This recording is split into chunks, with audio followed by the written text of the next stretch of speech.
Salut à tous, c'est Nico et on se retrouve aujourd'hui pour une nouvelle vidéo où je vais vous parler de mon vélomoteur. Alors, qu'est-ce qu'un vélomoteur? Alors, c'est très simple, c'est un vélo, donc ici un petit vélo Décathlon, où on a mis un petit moteur, juste ici un petit moteur de temps. Alors, pourquoi lui avoir mis un petit moteur de temps? Pourquoi un moteur, comme on peut le voir, à essence et non électrique? Et bien je vais vous parler tout ça dans cette petite vidéo explicative du pourquoi du comment. Alors tout d'abord, je vais vous parler déjà pourquoi avoir choisi cette méthode avec un moteur à essence plutôt qu'un électrique. Et bien c'est très simple, on a une meilleure autonomie et une puissance meilleure par rapport aux batteries. C'est-à-dire que sur un vélo électrique, lorsque vous allez conduire, au fil et à mesure que vous allez utiliser la batterie, la puissance du moteur va s'affaiblir. Alors qu'ici, tant que vous avez de l'essence, ça ira. Ce qui est bien. Et en plus, on peut avoir une autonomie beaucoup plus grande qu'un vélo électrique, qui est aux alentours normalement d'une trentaine de km/h, alors qu'ici, j'arrive à en faire une soixantaine. Voilà, tout simplement. Et en plus, c'est moins cher qu'un kit électrique. Voilà, tout simplement. Alors ici, on a d'abord un moteur de temps d'après Amazon, de l'annonce Amazon, 80 cm3. Sauf que j'y crois pas une seconde que c'est un petit 80 cm3. Pourquoi? Parce que la puissance n'est pas au rendez-vous. Pourquoi je vous dis ça? C'est que dans les pentes, bien qu'il a de la patate puisqu'il permet d'aller quand même à peu près vite, il ne permet pas de monter les pentes normalement. Voilà quoi. C'est quand même un bon petit moteur, voilà quoi. Ça doit être peut-être en dessous d'un 50, ça c'est sûr, puisque même un scooter de 50 cm3 a une meilleure puissance que ce truc, quoi, pour vous dire. On utilise ici une chaîne de scooter, voilà, qu'on a l'habitude de voir. Personnellement, celle-ci, c'est pas la chaîne d'origine, j'en ai acheté une autre de bien meilleure qualité, connectée à la roue arrière, tout simplement. On peut aider le moteur en pédalant avec les pédales, tout à fait classique. On peut l'utiliser comme un moteur d'assistance. Voilà, très simple. Ensuite, on a ici notre petit pot d'échappement qui est au milieu, voilà, qui était ajusté au millimètre près pour ne pas le frotter, parce que sinon ça poserait un peu problème. Donc au-dessus, on a un petit réservoir de 2 litres. Donc on met de l'essence tout à fait classique, du samplon 98, 95, lequel vous voulez, avec un mélange d'huile. Donc on met de l'huile pour faire un mélange à... Normalement c'est 2%. Mais puisque le moteur est neuf, il vous faudra faire un petit rodage. Donc le rodage, on va dire qu'il dure en moyenne 5 pleins. Et bien pendant 5 pleins, vous mettrez un peu plus, on va dire 4, 5% d'huile, ce que je fais, pour avoir une meilleure durée de vie du moteur. Voilà, tout simplement. Ensuite ici, on a la pédale d'accélération. Voilà, très simple. Avec un bouton d'arrêt. Très utile, avec de l'autre côté un embrayage, donc là il est désembrayé, ce qui me permet de pédaler normalement le vélo sans toucher au moteur. Très simple, voilà. En le lâchant, on embraye, on n'a plus qu'à pédaler et le moteur démarre. Ce petit bouton poussoir nous permet de tenir en embrayant, tout simplement. On peut voir ici qu'on a un petit carburateur. Voilà, comme vous pouvez voir, le carburateur est dans un sale état. On a même un petit élastique qui tient le choc. Donc le choc, qu'est-ce que c'est? C'est l'entrée d'air, tout simplement. C'est très simple, voilà. Donc le carbu, comme vous pouvez le voir, il est cabossé, il est un peu éclaté de partout. C'est normal, c'est parce que je l'ai reçu comme ça. Comme vous pouvez le voir, le moteur se tient bien, sauf le carbu qui est vraiment plutôt mauvais, puisque je lui ai mis un petit élastique pour que le choc tienne en place. Sinon, il ne tiendrait pas. Alors, est-ce que je dois vous conseiller ce kit ou pas? Alors c'est très simple, non. Vraiment non, je vous le conseille pas du tout. Pourquoi? Parce que déjà, c'est risqué de le recevoir. C'est-à-dire que moi j'ai reçu le carbu un peu pété. Du coup, fallait faire avec. Comme vous pouvez le voir, j'ai mis un petit élastique. Pour le filtre air, on n'y peut rien, c'est pété, c'est cabossé, voilà, tout simplement. Certains ont même reçu un réservoir percé, moi c'était pas mon cas, donc j'ai eu de la chance. En plus, vu que c'est de très mauvaise qualité, comme vous pouvez le voir ici, il manque une petite pièce. Normalement, il y a un genre de vis pressoir, si on peut dire ça comme ça, qui permet d'éjecter de l'essence en plus. Sauf que cette genre de vis pressoir est partie. Du coup, j'en ai plus. Ce qui est quand même assez bête. Deuxièmement, les câbles qui permettent de se connecter jusqu'à la bougie sont aussi de très mauvaise qualité. Puisque ça s'est même cassé. Du coup, j'ai dû ressouder et puis utiliser des pinces pour bien les faire tenir en place. Ce qui est un peu ballot. Vous avez en plus sur le pot d'échappement la peinture anti-rouille qui commence à partir, ce qui est aussi bête. Et sur le caoutchouc de la bougie qui commence à se déchirer, à se fendre. Ce qui est aussi un peu ballot. En plus, sur l'embrayage, vous avez cette petite vis qui tient mais pas du tout comme il faut. Ce qui est un peu bête, c'est que bon, il faut resserrer de temps en temps l'embrayage parce que sinon il embraye pas correctement. Et oui, c'est dommage. En plus, sur le moteur, vous pouvez voir qu'il y a des vis, voilà. Ici, on a une vis qui s'est barrée. On va pas savoir comment, mais ça s'est barré. Comme vous pouvez voir, les vis ici, elles sont bonnes, mais certaines sont complètement dégueulasses et on ne peut pas les dévisser. Du coup, on a des vis qui sont tout simplement mortes et on ne peut pas enlever ce soc qui est quand même très important puisqu'il nous permet de mettre la chaîne. Voilà. Du coup, c'est un peu plus compliqué de mettre la chaîne.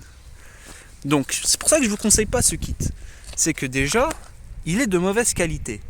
À moins d'être un petit débrouillard, ça passe. Mais bon, à prendre avec précaution ce kit. Parce que si vous ne savez pas comment marche ce genre de choses, comment les adapter, c'est un peu mort. En plus ici, il y a même une vis qui commence à se dévisser, que je vais devoir revisser. Voilà, c'est un peu con, mais bon, voilà. On a aussi l'accélérateur où il y a un bout en plastique qui est parti. Du coup, il y a un claquement à chaque fois, ce qui est pas bon non plus. Et pour bien tenir le réservoir en place, puisque vous savez, le métal sur du métal, ça glisse, j'ai dû mettre un petit bout en caoutchouc qui permet un peu de tenir l'équilibre, mais c'est toujours pas trop ça. Bon, le pot d'échappement, il fallait un peu le plier, c'est pas ouf non plus. Mais lorsqu'on est un peu débrouillard, en plus la première chaîne a été cassée, elle était arrivée cassée. Donc c'était vraiment l'horreur, quoi. J'ai dû ramener chez un mécano pour qu'on me la mette correctement pour être sûr que j'aurais pas de problème. Et en plus, d'après la loi, on n'a pas le droit de se balader avec ce genre de choses sur la route. D'où ma raison sur ce genre de route complètement vide. Voilà, pour faire un peu la démo. Et je pense que si vous êtes cool avec les policiers et que vous respectez la loi, ça devrait entre autres plutôt passer. Puisque ça ressemble plus à un vélo d'assistance thermique. Les VAE pour les électriques et les VAT pour ceux qui sont à essence. Puisque la transmission, elle est ici directement arrière, elle n'est pas comme sur les Solex, directement sur la roue. Du coup, en pédalant, on aide le moteur. Mais bon, je pense vous avoir fait assez de blabla. Bien sûr, il faut se tenir protégé, donc un casque. Et aussi, il faut bien tenir en compte qu'on est sur un vélo, pas sur un simple moteur, voilà quoi. On n'est pas sur un objet de très grande qualité fait pour aller vite, puisque le moteur ne permet pas d'aller très très vite, quoi. C'est pas la rapidité qui compte dessus, mais plutôt l'utilité. Ça permet d'aller dans les villes aux alentours sans trop m'épuiser. Voilà. Donc ce genre de truc va à 25-30 km/h. Je vous conseille pas d'aller trop vite avant de l'avoir rodé, puisque vous risquez de faire un serrage. On est sur un petit moteur de temps. Donc là, ça fait bientôt presque 10 minutes que je vous ai cassé les pieds, mais il faut prendre des précautions puisque ce genre de vélo peut s'avérer très très très dangereux. D'où je vous déconseille fortement, à moins que vous soyez quelques petits bricolos et que vous savez faire ça vous-même. Bref, après vous avoir expliqué ça, commençons à vous présenter la machine. Bon, pour le démarrer, c'est très simple. Il vous suffit de pédaler, mais là, on va le faire sur place pour montrer exemple. Voilà.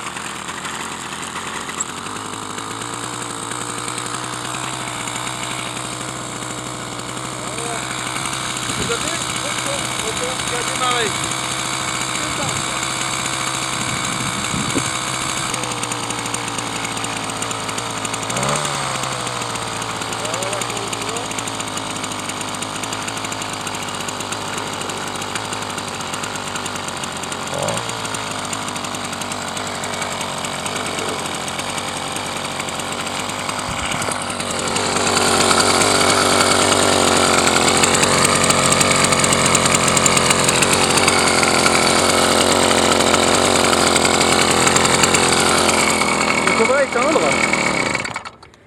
Donc comme vous avez pu le voir, il a quand même pas mal fumé, puisque là c'est son nouveau réservoir qui a été mis.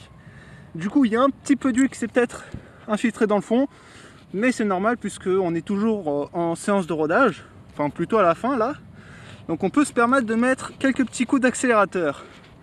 Comme on peut le voir, même si la partie manquante est importante, lorsqu'il y a trop d'essence, pour l'instant ça ne dérange pas. Par contre, la seule chose que je pense qui peut y arriver, c'est qu'il y a de l'essence qui s'évapore de ce côté-là. Mais bon, on va pas trop s'y faire. Quand vous avez pu, la chaîne, elle n'est pas trop tendue, c'est tout à fait normal, pour que la chaîne ne se casse pas. Et le moteur fait son bruit de base, puisque vous avez cette petite vis, comme vous pouvez le voir, qui sert à faire en sorte de changer le nombre de tours du vélo, tout simplement. Il y avait des coureurs qui sont passés, je voulais éviter de les filmer. Donc, cette vis, en fait, sur quoi elle joue, c'est qu'à l'intérieur, vous avez une genre de plaque qui bouge. Et cette plaque, en fait, ce qu'elle fait, c'est que plus vous la vissez, plus la plaque va s'agrandir et va laisser passer de l'essence. Plus vous dévissez la vis, moins cette plaque sera grande et elle sera refermée, ce qui ne laissera pas passer de l'essence. Le truc, c'est de la laisser quand même assez serrée pour que l'essence puisse rentrer, parce que sinon le moteur va tout simplement pas démarrer. Il sera dans un genre de bas régime, disons, et il ne pourra pas tenir la route. Donc il faut le tenir quand même plutôt serré, parce que sinon ça ne tournera pas comme il faut. Alors ça c'est déjà ça pour commencer. Ensuite vous avez le petit levier pour l'air. Alors pour l'air, je laisse toujours un peu levé au début, pour chauffer un peu le moteur pendant quelques minutes. Après avoir fait chauffer le moteur quelques minutes, j'ai juste à le baisser tout simplement, on le baisse, touc. Et après avoir le baissé, le moteur va tourner comme il faut, parce que lorsque l'on lève, le moteur il sera allumé, mais il sera presque comme éteint. Dès que vous allez vous arrêter, il va s'éteindre. Et aussi lorsque vous vous arrêtez, il faut serrer, il faudra, comment ça s'appelle, embrayer, puisque sinon la roue elle va s'arrêter quoi, tout simplement, et vous allez tomber. Donc il faut toujours désembrayer, parce que sinon vous allez vous casser la tête. Voilà, on va faire des tests en conduite.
Entendu, le moteur faisait un petit bruit comme s'ils allaient s'arrêter à tout moment. C'est normal, c'est parce que j'étais en basse vitesse. Lorsque le vélo est en basse vitesse, le petit moteur aura du mal à accélérer, il vous faudra pédaler parce que sinon il risque de s'éteindre. C'est pour ça qu'il fait ce petit bruit et qu'il fait des genres de petits à-coups. Si vous avez ce kit, je pense que vous le savez, il faut quand même un peu pédaler pour le faire tourner correctement. Donc comme vous pouvez voir, ça tourne assez bien, voilà, c'est stable, tout simplement. Et on va faire un test, disons un peu plus en vitesse.